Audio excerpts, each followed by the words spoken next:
नमस्कार, मैं चंदन कुमार और आप देख रहे हैं अपना पसंदीदा चैनल अंगवानी। देश भर के तमाम कर्मचारियों को राम राम है, नमस्कार है, जय हिंद है। साथियों, एक तरफ जहां 8वें वेतन आयोग को लेकर मैंने हर जगह से आपको दिखा दी कि कहां पर क्या हो रहा है, चाहे वो 8वें वेतन आयोग का दफ्तर हो, क्योंकि अभी नया नवेला दफ्तर अलॉट हुआ 8वें वेतन आयोग को। दिल्ली के जो चंद्रलोक बिल्डिंग है वहां से भी हमने आपको दो दो बार दिखाया। जब शुरुआत हुई थी, जिस दिन खबर आई थी, उस दिन वहां जाकर आपको बताया था, फिर अभी आपको दिखाया कि आखिर अब क्या स्थिति है, जहां वो हमने बताया। दूसरी, जहां पर कि जेसीएम यानी कर्मचारियों के जो तमाम बड़े नेता हैं, उनकी बैठक होने वाली है जो 25 तारीख को ना। उस चिट्ठी में तो जो जेसीएम के स्टाफ साइड के सेक्रेटरी हैं शिव गोपाल मिश्रा जी, उन्होंने लिखा है कि आप इस तरह से तैयार होकर आए की जरूरत पड़े तो आपको ज्यादा दिन तक रुकना भी पड़े।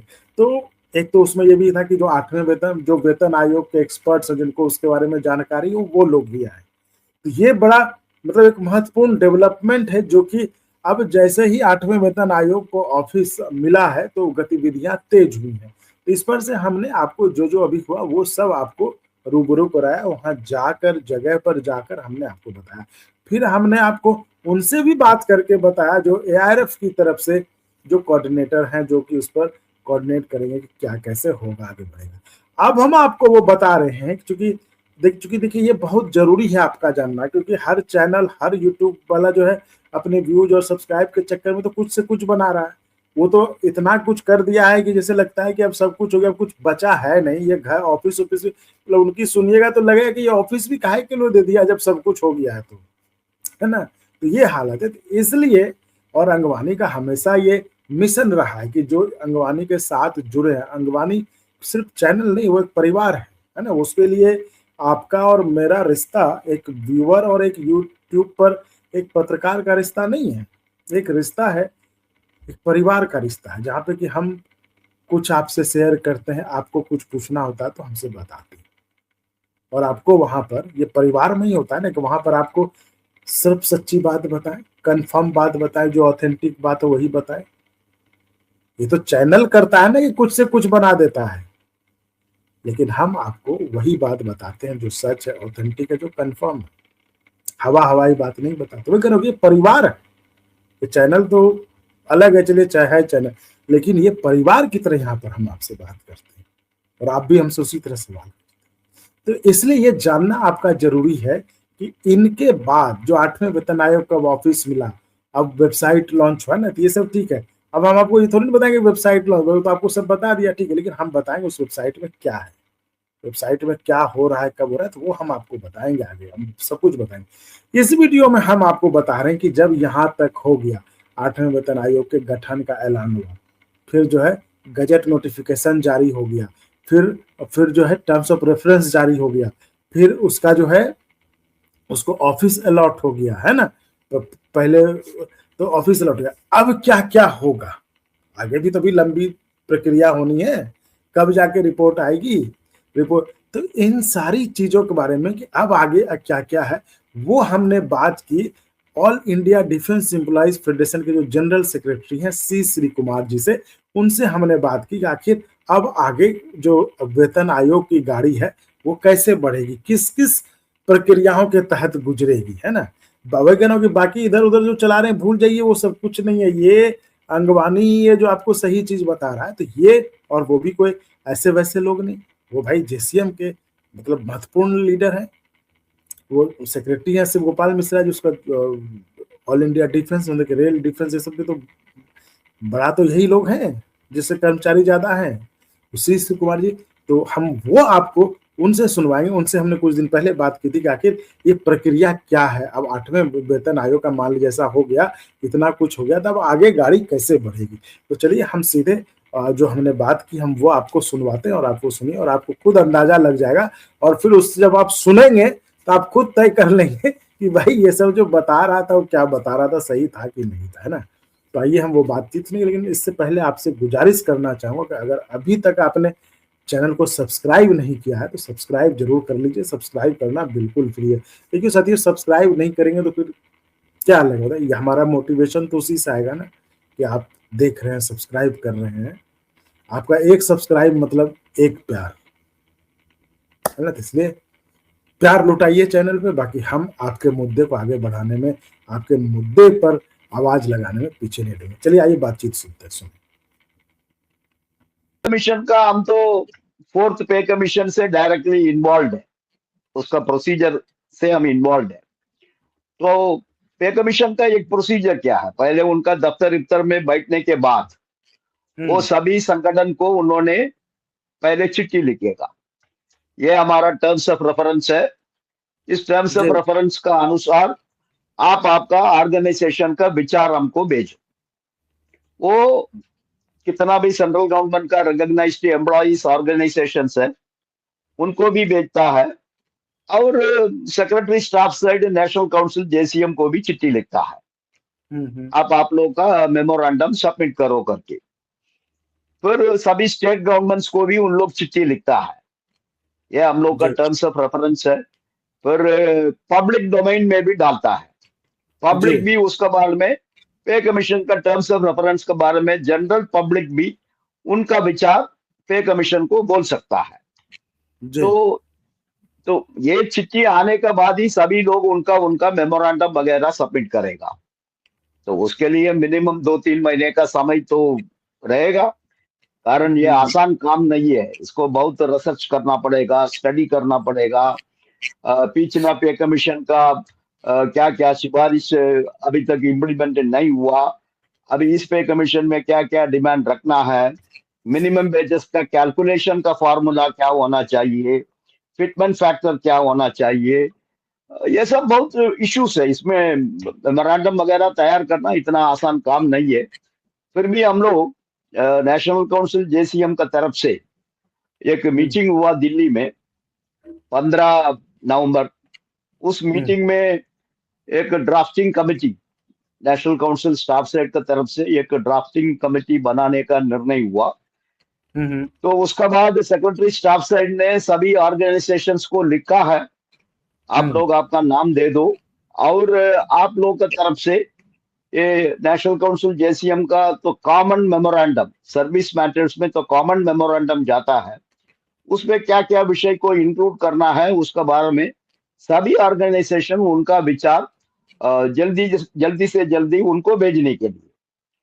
उसका बाद फिर ड्राफ्टिंग कमेटी का बैठक होगा 10-15 दिन दिल्ली में। फिर ये अलग अलग ऑर्गेनाइजेशन से क्या क्या प्रपोजल आया वो सब स्टडी करके उसका ऊपर चर्चा करके फिर ड्राफ्टिंग कमेटी को एक यूनानिमस डिसीजन में आना है, इसमें क्या क्या विषय मेमोरेंडम में इंक्लूड करने का। तो हम तो एआईडीएफ की तरफ से हम लोग ने कुछ 60-70% काम ऑलरेडी कर चुका है। हम लोग की तरफ से क्या क्या प्रपोजल होना चाहिए, पिछले संडे एआईडीएफ का ऑफिस बैरर्स का भी मीटिंग हुआ, उस मीटिंग में भी 3-4 घंटा हम लोग ने बहुत विस्तार में डिस्कस किया थ्रू वर्चुअली वीडियो कॉन्फ्रेंस के नाते। बहुत प्रपोजल्स आया, तो उस प्रपोजल्स हम लोग अभी कंसिडर कर रहा है। सो उसका मुताबिक शायद 10-15 दिन में एआईडीएफ उसका विचार फाइनलाइज करके सेक्रेटरी स्टाफ सेट को सबमिट करेगा। This is number 1। But the major issue क्या है, मेजर इश्यू है इनका टर्म्स ऑफ रेफरेंस में हम लोग संतुष्ट नहीं है, वो आप सबको मालूम है। जी कारण इसमें मेन चीज क्या है, ठीक है सभी पे कमीशन में लिखता है सरकार एक एम्प्लॉयर है, तो कोई भी एम्प्लॉयर को उनका कर्मचारी को बेनिफिट देने का, पेमेंट देने का एक पेइंग कैपेसिटी होता है। तो सरकार है, तो सरकार का ये सरकार कर्मचारी के लिए कितना पैसा ज्यादा दे सकता है, उसके लिए क्या सरकार का रेवेन्यू का पोजीशन क्या है, देश का इकोनॉमिक सिचुएशन क्या है, जीडीपी का क्या डेवलपमेंट ग्रोथ है, ये सब सभी पे कमीशन में आता है। लेकिन उसके साथ expectation of the stakeholders भी एक फ्रेज आता है। मतलब एम्प्लॉय का एक्सपेक्टेशन क्या है, ठीक है सरकार का इकोनॉमिक कंडीशन, सरकार का पेइंग कैपेसिटी, सरकार का इनकम कितना है, उस इनकम से कितना परसेंटेज तनख्वाह के लिए, पेंशन के लिए अलॉट कर सकता, वो सब ठीक है, उसमें कोई गड़बड़ नहीं है। लेकिन उसका साथ साथ एम्प्लॉइज का एक्सपेक्टेशन क्या है, वो सभी पे कमीशन का टर्म्स ऑफ रेफरेंस में होता है। कर्मचारी क्या एक्सपेक्ट कर रहा है? अल्टीमेटली पे कमीशन किसके लिए? कर्मचारी के लिए। तो उस कर्मचारी का भी एक एक्सपेक्टेशन रहेगा ना, कारण ये तो 5 साल में एक दफा रिवाइज नहीं होता। कैसे एमपीस को, एमएलए को, मिनिस्टर को, प्रेसिडेंट ऑफ इंडिया, प्रधानमंत्री को 5 साल में एक दफा इन लोगों का तनख्वाह खुद बदल करता है, ऐसा नहीं है। तो 10 साल इंतजार करना पड़ेगा। लेकिन 10 साल का बाद भी 10 साल कंप्लीट हुआ तुरंत आपको नहीं मिलेगा। अभी 18 महीने का समय दिया, उसका मतलब 18 महीना कब है? 2027। और 27 का बाद भी पे कमीशन और 3 महीने 6 महीने एक्सटेंशन मांग सकता है। तो ऐसा एक परिस्थिति में कोई भी पे कमीशन एम्प्लॉइज का एक्सपेक्टेशन वो भी कंसिडर करके ही सिफारिश करना है। दुर्भाग्य है इस पे कमीशन में स्टेक होल्डर्स का एक्सपेक्टेशन सेंटेंस को निकाल दिया, वो नहीं है। This is number 1 terms of reference में हम लोग का डिफरेंस है। दूसरा क्या है, हम लोग बार बार बोल रहा है ये UPS total failure.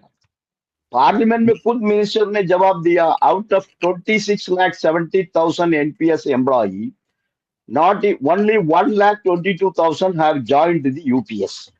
Even though सरकार ने टाइम एक्सटेंड किया, उसके बाद सरकार ने बोला रिटायरमेंट का एक साल पहले तक अब कभी भी वापस एनपीएस में जा सकता है, चिंता मत करो। लेकिन उसका बाद भी 1,22,000 कर्मचारी यूपीएस में ज्वाइन किया। उसमें भी ज्यादा लोग एक्स सर्विसमैन है, वो ऑलरेडी उनको पुराना पेंशन मिल रहा है और उनका नंबर ऑफ ईयर सर्विस बहुत कम होता है, 10 साल 12 साल ही उनको सर्विस मिलता है री एम्प्लॉयमेंट में। तो वो लोग सोचा ठीक है हमको थोड़ा पेंशन यूपीएस से मिलेगा करके उन लोग ने गया। Otherwise UPS is a total failure. NPS तो जबरदस्ती कर्मचारी का ऊपर डाल दिया। तो हम लोग सरकार को प्रपोज किया, निर्मला सीतारामन जी को एआईडीएफ का तरफ से भी चिट्ठी लिखा, स्टाफ सेड नेशनल काउंसिल को भी चिट्ठी लिखा है। Pay commission old pension scheme restore करने का भी कंसिडर करना है, उनका टर्म्स ऑफ रेफरेंस में उसको इंक्लूड करना है, लेकिन वो इंक्लूड नहीं किया।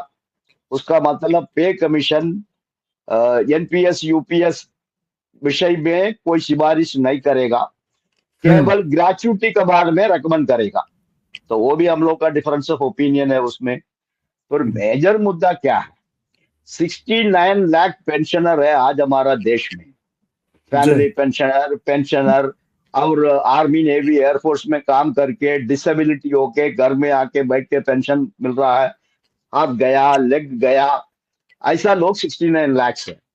उनको टोटली पे कमीशन का परव्यू से आउट कर दिया। तो सरकार का मर्जी है। तो इस पर तो सरकार ने जवाब दिया है ना सर, फैक्ट जारी किया नहीं नहीं, वो जवाब बहुत गलत जवाब है। सभी लोग उसको डीपली स्टडी नहीं किया। सरकार ने क्या बोला, पेंशन के बारे में सिफारिश करेगा पे कमीशन, पेंशनर के बारे में सिफारिश करेगा नहीं बोला। पेंशन किसके बारे में बोला? किसी ने पूछा पार्लियामेंट में? कौन ऑलरेडी पुराना पेंशन में आज भी सर्विस में है उसका पेंशन के बारे में सिफारिश करेगा। पेंशनर के बारे में नहीं, वो वर्ड यूज नहीं किया। पेंशन के बारे में सिफारिश करेगा, वो तो करना ही पड़ेगा। अभी भी 8-10 लाख लोग पुराना पेंशन स्कीम में है सरकार में, और आर्मी नेवी एयरफोर्स का 11 लाख लोग तो पुराना पेंशन में ही है। तो पेंशन के बारे में सिफारिश करेगा, पेंशनर के बारे में सिफारिश नहीं करेगा। ये पढ़ता नहीं है, नहीं ये तो पीआईबी से पढ़ता नहीं है? ये पीआईबी का प्रेस इंफॉर्मेशन ब्यूरो का पीआईबी नहीं, पीआईबी में ही यही बोल रहा है, पार्लियामेंट का जवाब में भी यही बोल रहा है, पेंशन के बारे में सिफारिश करेगा। अरे बाबा, पेंशनर के बारे में सिफारिश करना है, पेंशन के बारे में तो सिफारिश तो करेगा। कारण अभी भी कम से कम 10 लाख लोग पुराना पेंशन में है, सरकार सर्विस में अभी भी है, तो उनका पेंशन के लिए सिफारिश करना पड़ेगा ना। वही बहुत डिप्लोमेटिकली पेंशन यूज किया।